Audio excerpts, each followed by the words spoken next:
Ở tại vị trí Sân Tiên núi Cát, có hai tảng đá tiên rất lớn, rất kỳ lạ. Hai tảng đá này có nhiệt độ lạnh giữa trời nắng gắt 40 độ.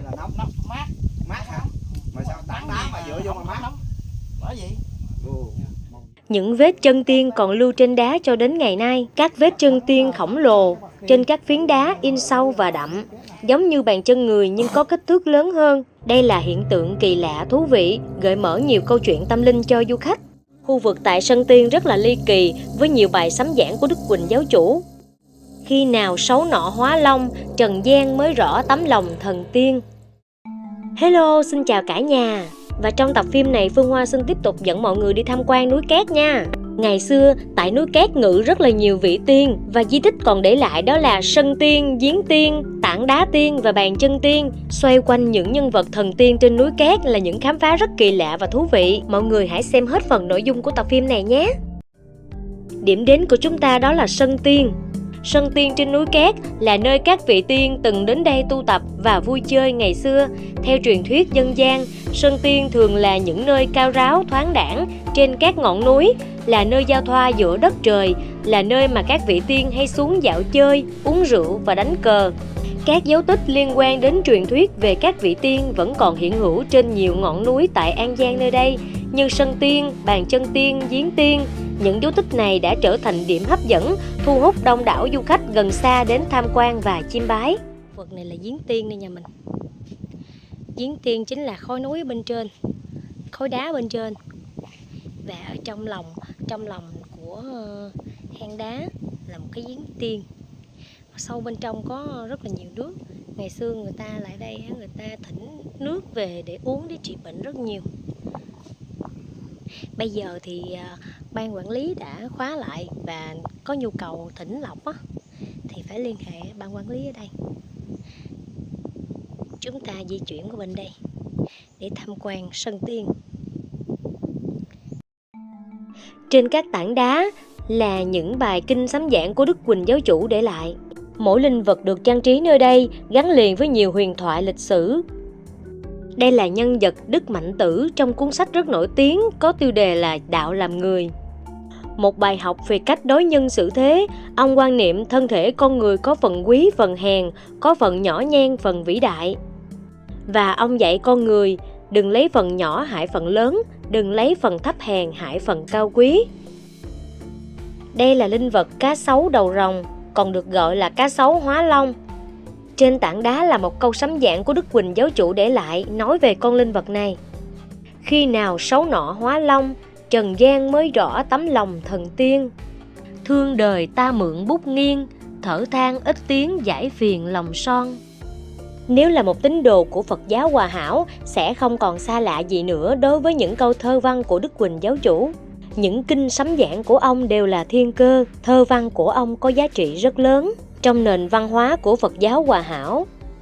Tại vị trí này là Thích Ca Phật Đài. Chúng ta có thể thấy một bức tượng Phật Thích Ca đang nằm ngủ giữa rừng và núi. Phong cảnh thiên nhiên kết hợp với Phật Pháp tạo nên một bức tranh rất là nghệ thuật. Trên vách đá là một bài thơ Viếng non ông Cát do Đức Quỳnh giáo chủ để lại vào ngày rằm tháng Giêng năm 1940. Ba dựa vô đi, là máy lạnh luôn nha cả nhà. Không nóng nha. Xem bàn chân tiên cả nhà ơi. Nếu như mọi người có dịp đến với anh Vũ Sơn núi Cát thì có thể trải nghiệm những cảm nhận nơi đây. Theo cảm nhận của mình thì trải nghiệm này cũng thật là thú vị đấy. Tại vì hai tảng đá tiên này có nhiệt độ rất lạnh giữa cái nắng 40 độ trời nắng gắt đấy nhà mình.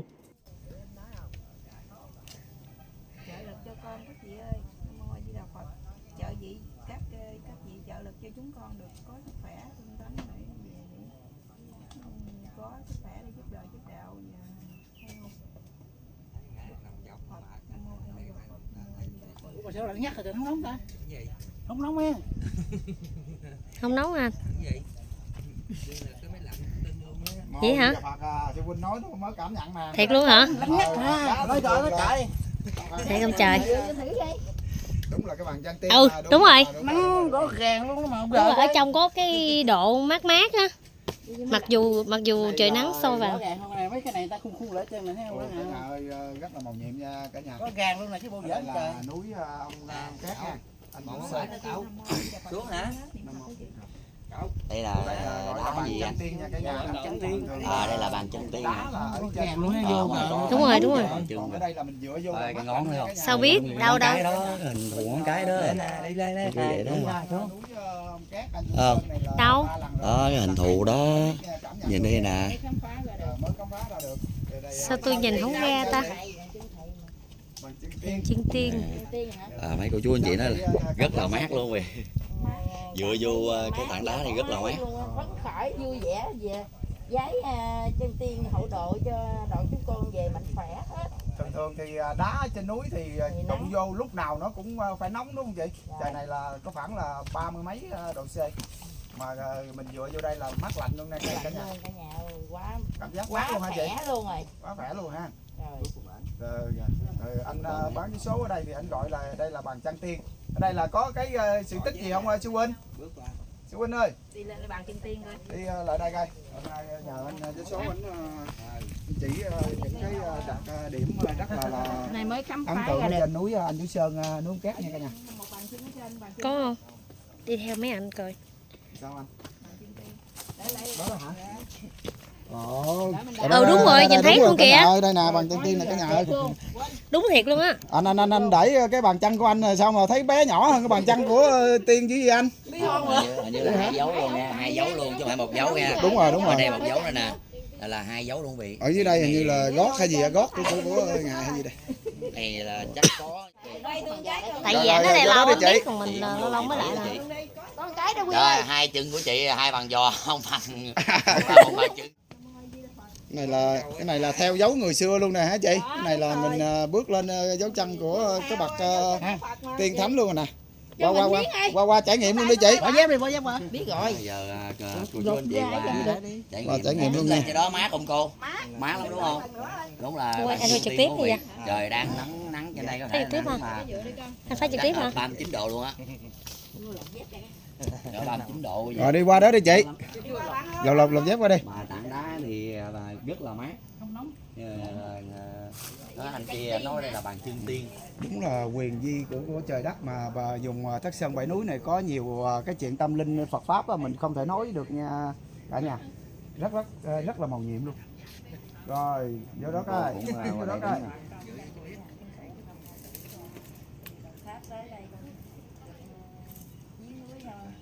Núi ông Cát ngày nay là ngày 24 tháng 5. Ông là người Long Thành. Tôi được bước nha, được bước trên 3 bước chân của Bậc thánh cái bậc tiên ở tại núi Cát này. mạnh khỏe và cho con được có nhiều sức khỏe. Con giúp đạo giúp đời, con có gì con giúp nấy. Anh trên con có nhiều sức khỏe.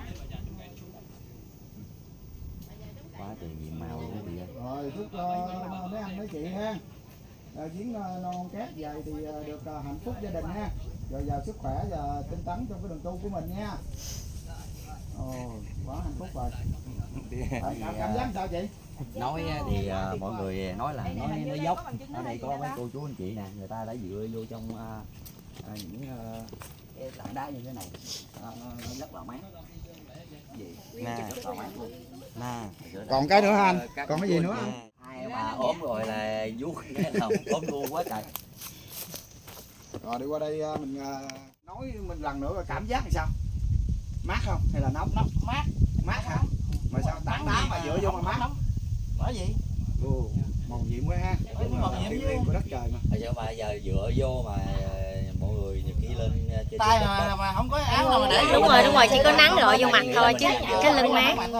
Rất là ok luôn á. Bây giờ chị phụ nữ là xin phép nha, anh dán cái áo anh lên anh dựa vô coi nóng không? Anh đưa cái lưng anh vô coi. Đó, trời nó mát. Em để lên rồi em thấy không nóng đó. Sao không? Nóng không? Không luôn hả? Luôn. Tay nè, để cho nó lạnh nè, đâu có nóng đâu. Chịu nổi bình thường mà, không có nóng gì. Thiên liêng đất trời nha cả nhà ơi, quá là màu nhiệm luôn đây là như thế này mà Nắng mấy bà luôn. Cũng nhờ cái anh bán vé số đây ảnh chỉ mới biết như vậy chứ còn mình không ảnh không chỉ là không có biết. Đúng rồi, em đi với non Cát này là 3 lần rồi đó, nhưng mà không có biết.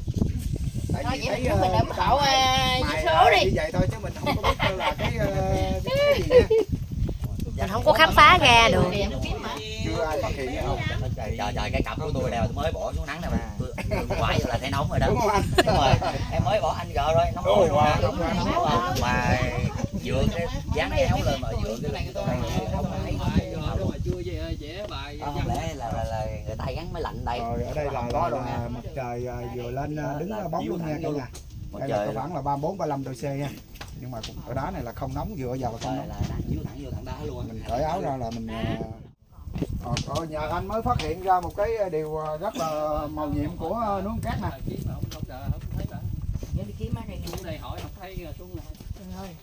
Anh bán vé số đây lâu mau rồi ông anh? Anh 5 năm nay đã không có nghe chèo lên, không có hành. Cho bữa mua tấm thăm thượng thượng đây. Em chính Tết mới lên đây hả? Mà sao mà anh phát hiện ra cái tảng đá đó là mà dựa vào là mát lạnh là phát hiện ra từ khi nào? Gì? Anh phát hiện ra từ khi nào mà tảng đá đó nó không nóng mà dựa vô mát lạnh vậy anh? Con gái mình chưa ra đời nữa mà thấy nghe mình chu lên tới trên này rồi. Vậy hả? Vậy là năm nay anh nhiêu tuổi rồi? 9 phải không? Nay anh nhiêu tuổi? Mấy giác không? Ngồi cái anh thói tiền lộn luôn quá. Người ta lên YouTube kìa, không lên nói chuyện. Là không biết sao mà anh phát hiện được á. Biết là anh bán như này lâu rồi. Không, là anh nói là anh phát hiện cái tảng đá này là nó không nóng mà nó cảm giác mát lạnh như vậy là anh nói từ khi con gái anh chưa ra đời. Năm nay định hỏi ảnh có bao nhiêu tuổi là anh phát hiện ra bao nhiêu năm nè. Còn ảnh bao nhiêu năm rồi? 18 tuổi. 18 tuổi là 18 năm.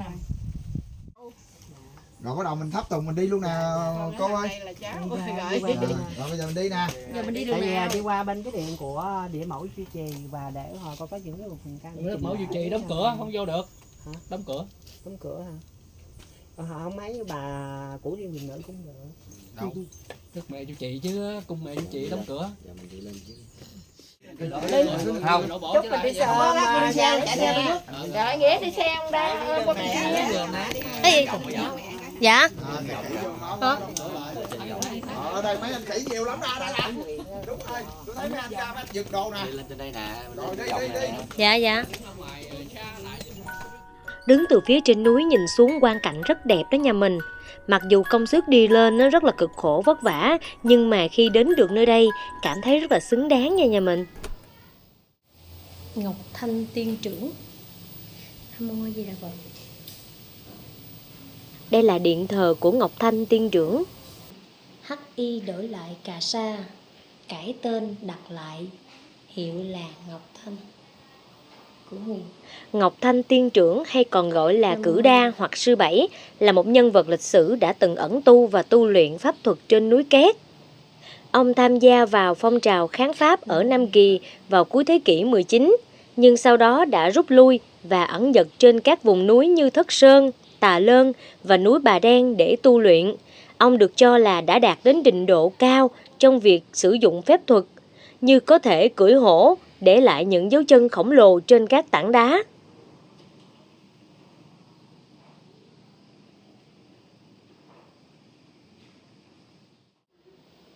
Nghĩ mình trong sạch đã rồi, đào tiên tạm thực, về ngồi cõi xa. Phong trần tâm đã rời ra, Ngọc Thanh là hiệu, ai mà dám tranh. Ngoài ông Ngọc Thanh được gọi là Đức Cử Đa, trên núi Két này còn là nơi ẩn tu của nhiều cao nhân khác như ông Phật Thầy Tây An, Đoàn Minh Huyên, Đức Quỳnh Giáo Chủ, thường được gọi là Quỳnh Phú Sổ, người sáng lập Phật giáo Hòa Hảo, và còn nhiều vị danh tăng, lãnh tụ nghĩa quân kháng Pháp khác. Điều này đã tạo nên sức hút và danh tiếng của núi Két như một nơi linh thiêng, thu hút nhiều người hành hương đến chiêm bái.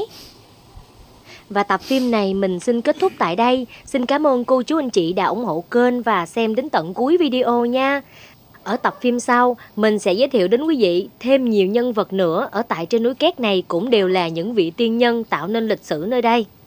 Mọi người hãy đón xem video của mình vào lúc 12 giờ mỗi ngày nhé. Chào tạm biệt mọi người.